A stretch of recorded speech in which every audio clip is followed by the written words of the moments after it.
Hi, I'm Cher Kaufmann. I'm international artist and author of the Artful Mandala coloring book and the Ancient Alchemy coloring book, and also a 5-part series. This is 2 of them. There's Joy and Gratitude, and this is 10 minutes a day to color your way. These are sweet little books that you can enjoy, and there's a 5-part series with this. But today, we're going to do lesson 3 from Mandalas and More, a meditative drawing and coloring book for mind, body, and spirit. And in lesson 3, we're going to be employing everything that we did in lesson 1 and in lesson 2. So if you haven't seen those already, please go take a moment to watch lesson 1, which will give you information on how to draw your drawing basics and working with circles. And lesson 2 will be about confident lines. But before we begin, one of the things that I want to just kind of remind you to do is your ABCs. So remember, anytime that we're doing something new, you want to do ABC, or at least think about ABC, which is to adjust your body and your paper to your comfort level. So you want to make sure that you're working at an angle that is going to be comfortable for you. And then secondly is to breathe, something that I had to do before I started this video. Anytime you start something new, you want to remember just to take a deep breath. You just take a deep breath in and you just relax your shoulders down. And it's a wonderful way of allowing your body to relax and getting ready for your next activity, whatever that is. And thirdly is C, which is connect. And you want to remember that connecting is not just connecting you to your pen and your paper. It's creating an awareness that allows you to connect with your world in a way that you might not notice until you're in that moment. So it's really important that connection is part of your process. So let's begin. Today's lesson is going to be a little bit about playing with embellishments, but not so much embellishments that happens later on in the book. What we're going to work on today is a little bit more that is about curvy lines. And there's a little bit of an importance when you're learning with curvy lines and how to apply them in your drawings. So let me show you what I mean with that. Okay, so we want to remember one of the things working with a technical pen is that technical pens are not like your regular writing pens, and we go over this in lesson 1. Technical pens are happier when they are in a more upright position. They will last longer for you, and your nib actually has a better performance than if it was at a regular writing angle. So just keep that in mind as I move through mine to keep an awareness for your own drawing.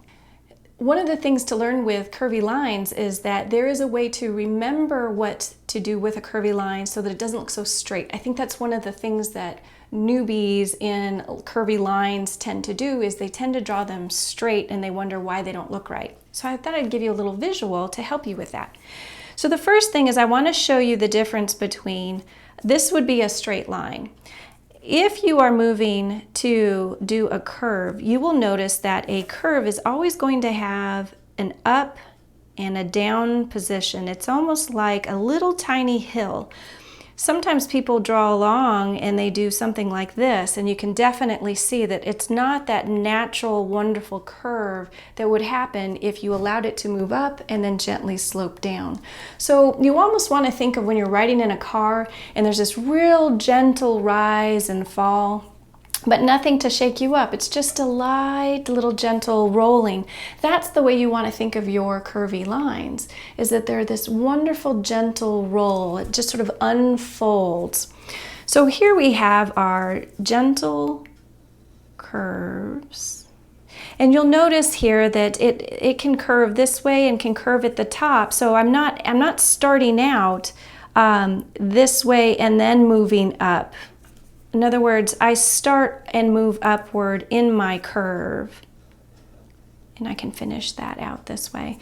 It looks very different when we have a straight line.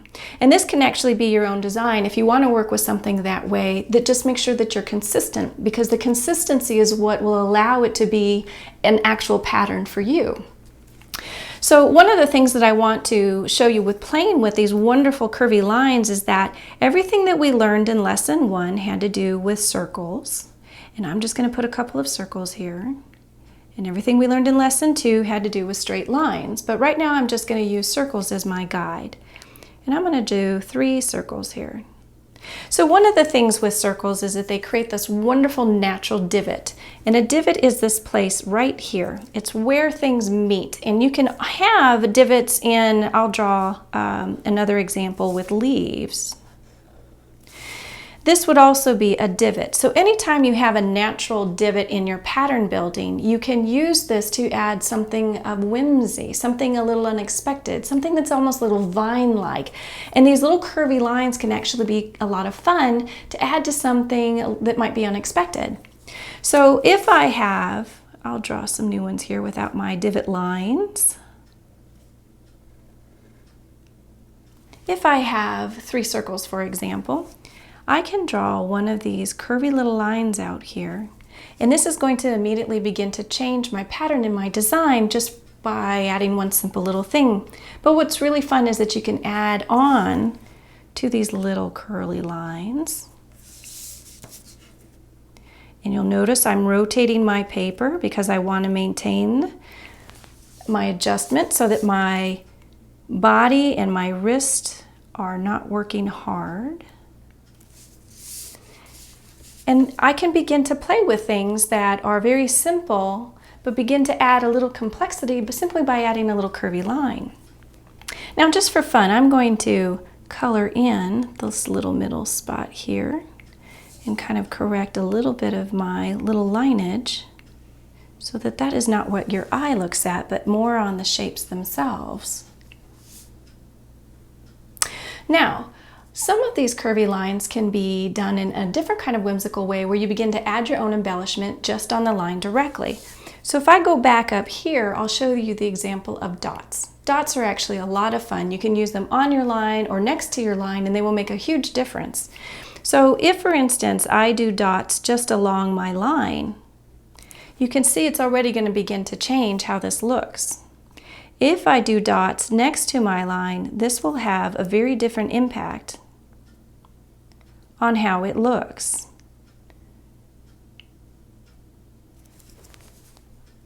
Now you can use dotted lines to create your curvature lines as well. So for instance, if I use a divot that's coming off of, I'm going to flip my page upside down here. I'm going to use this new divot that's been created with my curvy line and the circle here. And I'm actually going to create a whole new line just based on these little dots. And this will begin to change my design here.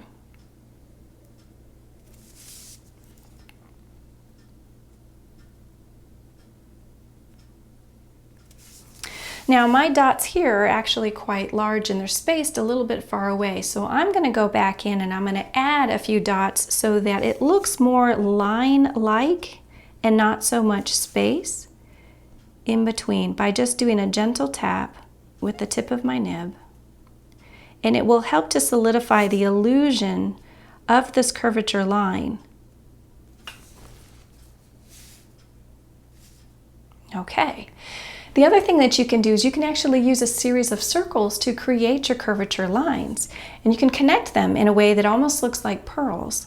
So for instance, if I move over here, if I draw a line in a circle and a line in a circle, and I begin this pattern movement and just change the direction just slightly to give it a little bit of movement, I can create a whole new look simply by employing what you have learned before in Lesson 1 and Lesson 2 with circles and lines.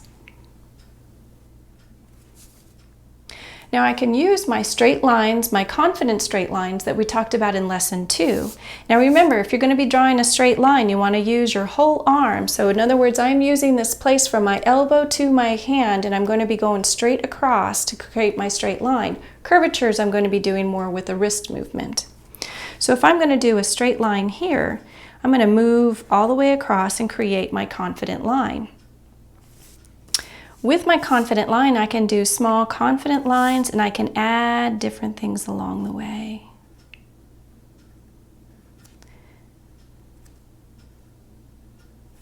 And I can do a long straight line and I can create something here and move it around, combining things that we've just learned into a brand new pattern. And this can add a little whimsy to your designs as well. So if I had something going back to our original little mini example here, I could still do something off of this that will create a change in my image. And I can do a straight line, just to show you what that looks like.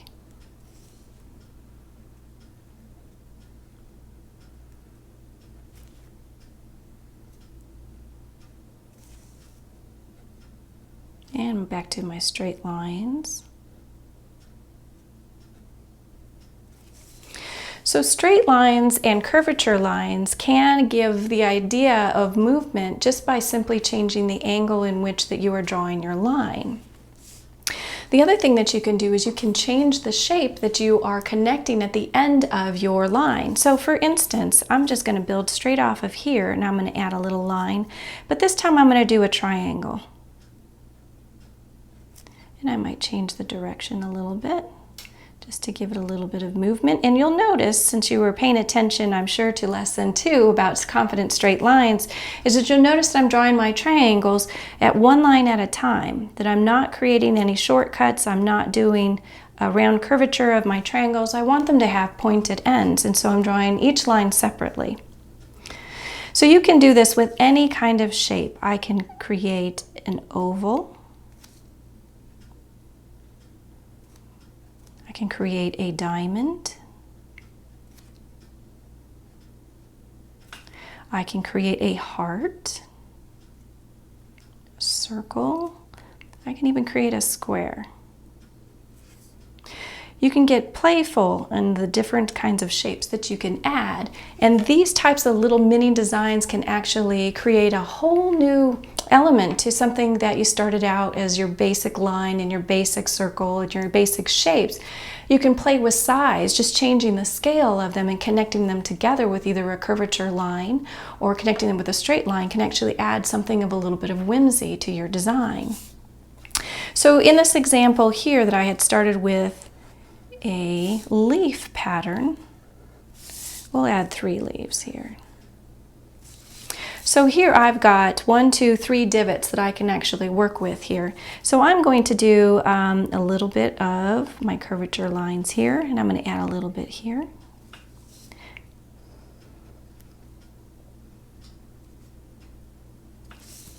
And down here I'm going to go ahead and I'm going to add a real big one. And now I'm going to go ahead and begin to play with the little things between the spaces. So I'm going to add a little bit of what we learned over here into my leaves. So I'm actually going to do this. And I'm going to change my scale a little bit as it moves through. And the idea is really just learning what you are using, what you have just learned in lesson 1 and in lesson 2, and beginning to play with how they can move together in a different way than just the original examples. And then adding an element that's a little bit different, something like your curvature line. Just remember to not go straight. You want to have a little bit of a rise and fall when you're beginning your curvature line.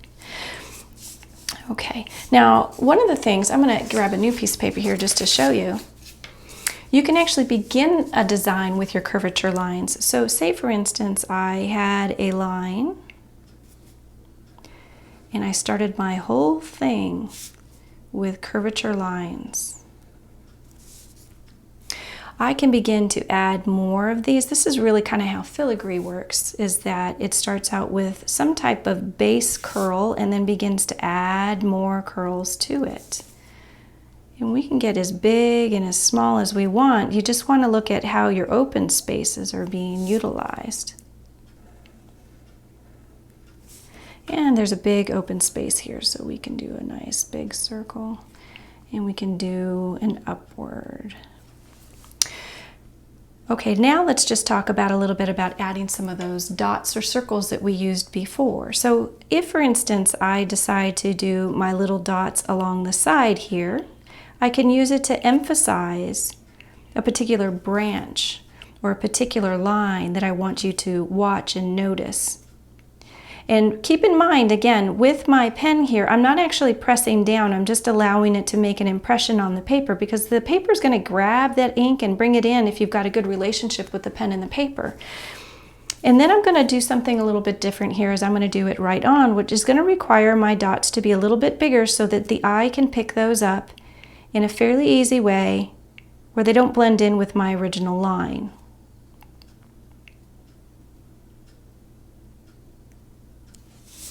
And I'm going to turn my paper, that way my wrist is still in a good position. I'm not raising my elbow or doing anything weird with my wrist. That way it still makes it fun, light, and easy by just simply rotating my paper.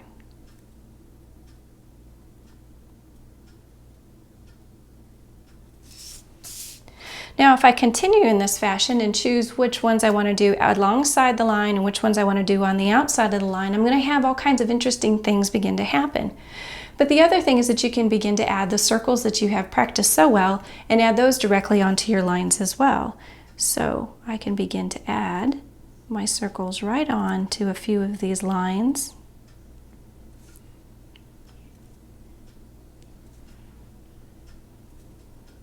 And you want to remember, just don't rush your circles. Allow them to have their beginning and their ending positions like we've practiced in lesson 1. Okay. So you can see how adding little things at a time can begin to change your designs. So whether you have a design that you are already starting and have a natural divot that you can build off of, or if you're beginning something brand new, you can start with a curvature line and begin to build on it simply by using the ideas and the techniques that you've learned in lesson 1, lesson 2, and now today with adding some little curvatures in there. Just remember not to keep them straight. You're going to have that natural rise and fall. If you'd like to learn more about the information that is on this chapter that has to do with adding things in the divots and in the small little curvature lines and playing with the dots and the circles, please check out my book, Mandalas and More, the meditative drawing and coloring book for mind, body, and spirit. Thank you for joining me for lesson 3 of meditative drawing. I hope you enjoy adding some curvy lines and maybe some little tiny dots and circles into your designs and creations. I'm Cher Kaufmann. Until next time from the drawing desk, may you find more inspiration in your day.